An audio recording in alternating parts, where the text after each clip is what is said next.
Bon, allez, c'est une petite vidéo. Alors, quelque chose que je vous ai pas dit, que j'aurais peut-être dû vous dire, c'est que toujours, il y a énormément d'avions militaires qui passent sur ma tête, aussi bien le soir que le matin, que dans la journée.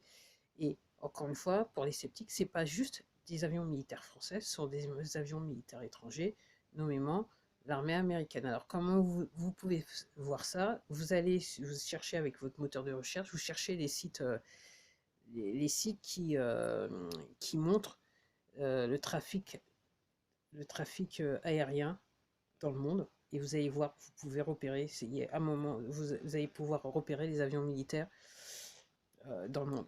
Et vous verrez qu'en France, il y a énormément d'avions militaires américains qui survolent la France. Ok.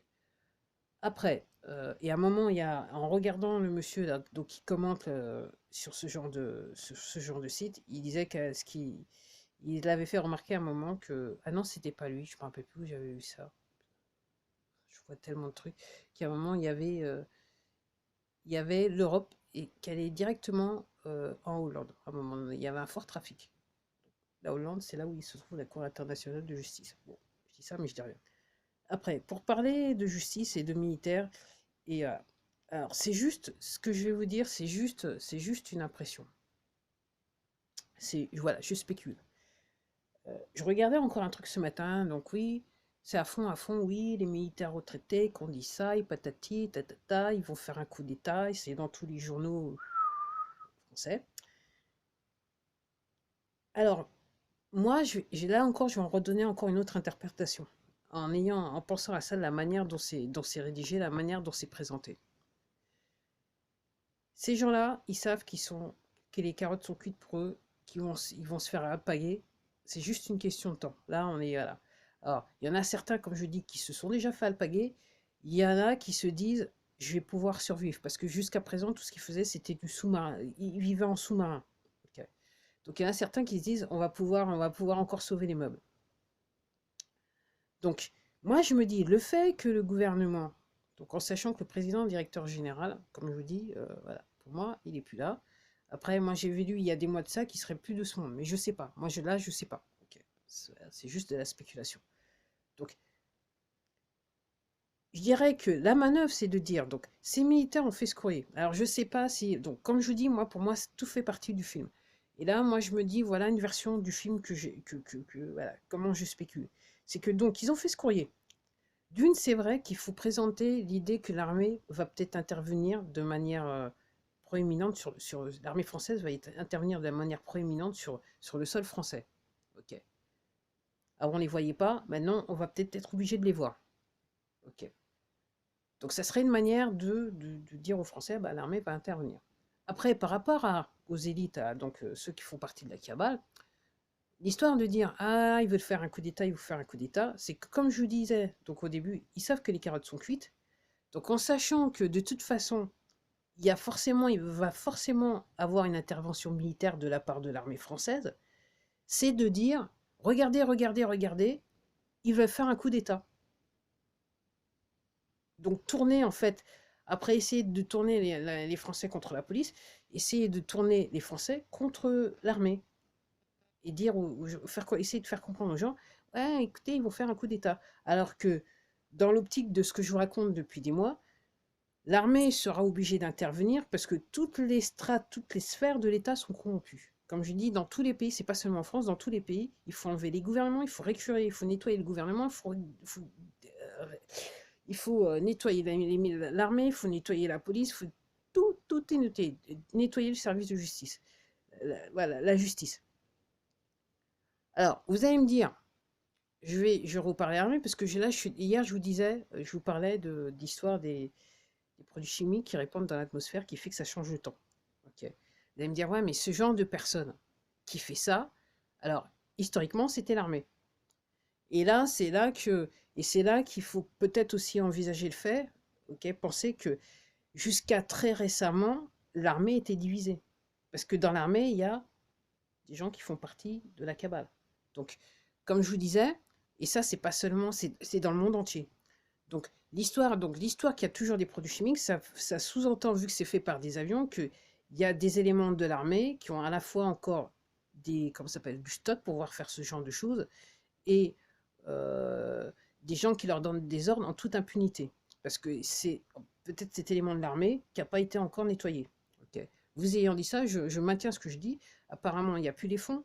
Les stocks, avec l'histoire de ce canal de Suez et tout ça, en gros, c'est marqué à la fin des stocks. Donc, on attend de voir ce qui se passe. Alors, vous allez me dire pourquoi ils n'interviennent pas. Alors, moi, je disais il y a quelques semaines de ça, il y a, entre guillemets, il y a des choses plus importantes à faire par rapport à ça. Alors, effectivement, par rapport à ce que je disais, c'est très grave, c'est un grand, hein, c'est plus qu'un inconvénient, mais il y a pire. Et ça fait des mois que je vous le dis, il y a pire. Derrière tout ça, il y a pire. Donc c'est la raison pour laquelle on est dans cet état de status quo par rapport au temps. Voilà.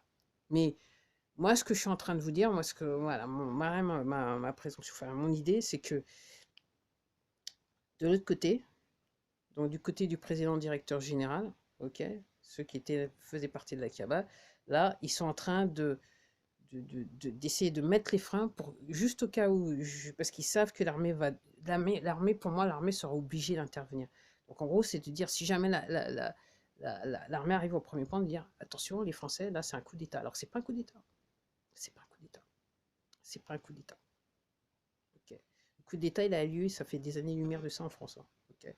Donc ces gens-là, donc depuis je sais pas combien de présidences, là, on est déjà dans le coup d'État. Hein. Voilà. Voilà. Et clairement, si on doit parler de coup d'État, les dernières élections, c'est un coup d'État. Okay. Vous allez comprendre d'ici quelques mois, parce que la vérité va sortir de toute façon, c'est sûr. Donc voilà comment je voyais les choses. Ils insistent tellement, j'étais en train de surfer, de regarder ce qui se passait, ils insistent tellement sur ce fait-là que, sans l'ombre d'un... voilà, pour moi, c'est sans l'ombre de doute, c'est ça. En fait, on fait quoi. Encore une fois, on est en guerre mondiale. Alors, je ne sais pas si la troisième, quatrième, parce que quand on écoute les spécialistes, okay, des gens que vous aurez du mal, il faut réellement gratter pour les trouver. Il y a des gens qui vous disent, ouais, la troisième guerre mondiale a déjà lieu. Donc, on sera à la quatrième. En tout cas, c'est une guerre mondiale. Mais c'est pas une guerre mondiale normale, dans le sens que il n'y a pas des batailles sur des champs de bataille. C'est une guerre psychologique. C'est une guerre digitale. Okay. Donc, c'est une guerre de l'information. Okay. Donc, en gros, tant que vous prenez passivement l'information sans vous poser de questions et sans rechercher à contredire l'information dans le bon sens ou dans le mauvais sens, en gros, en gros, vous êtes victime de cette guerre. C'est aussi simple que ça. Okay. Et donc, le problème qu'ont ces gens-là, c'est qu'il y a des gens comme moi qui sortent de nulle part, qui font ce genre de vidéos, qu'on va informer, ou, quelles que soient les professions, dans toutes les strates de société, il y a des gens comme ça qui disent « Ah, attention, ah. » Et en gros, c'était quelque part quelque chose qu'ils n'avaient pas envisagé. Ils pensaient qu'on était tellement moutons que ça poserait pas le problème que ça pose à maintenant. Et c'est pour ça que ça dure depuis un an. Normalement, pour moi, en 6 mois, ça aurait dû être plié l'affaire. Ce qu'ils voulaient faire, ils auraient dû réussir à le faire au bout de 6 mois. Et là, parce que ça s'est pas passé comme voilà. Je dirais que pour moi, je l'avais dit dans notre vidéo, mais pour moi, Internet, c'était à la fois, c'était comment ça s'appelle, le couteau à double tranchant. Ça leur a permis de nous manipuler, mais ils n'avaient pas pensé à quelle est réellement la nature humaine. Okay, qui allait forcément avoir des éléments, des électrons libres dans la nature, sur forme humaine, qui allait penser et qui allait, entre guillemets, trouver le courage de faire, de parler, de faire comme moi, de faire des vidéos, de faire, voilà, de dire et d'alerter les autres. Et ils n'avaient pas pensé que ça se répandrait aussi bien que ça. Ça s'est pas répandu aussi vite qu'on le pensait, mais voilà, ça a été, je dirais, ça a été le grain de sable dans le mécanisme. Voilà. Donc moi, c'est la raison pour laquelle je continue à faire ces vidéos. Quand j'ai compris ce qui se passait, et comme je dis, moi, je supporte pas qu'on mente aux gens, quoi. C'est au bout d'un moment. Et puis là, c'est mentir aux gens pour causer la mort des gens. C'est surtout ça. Allez, je m'arrête là.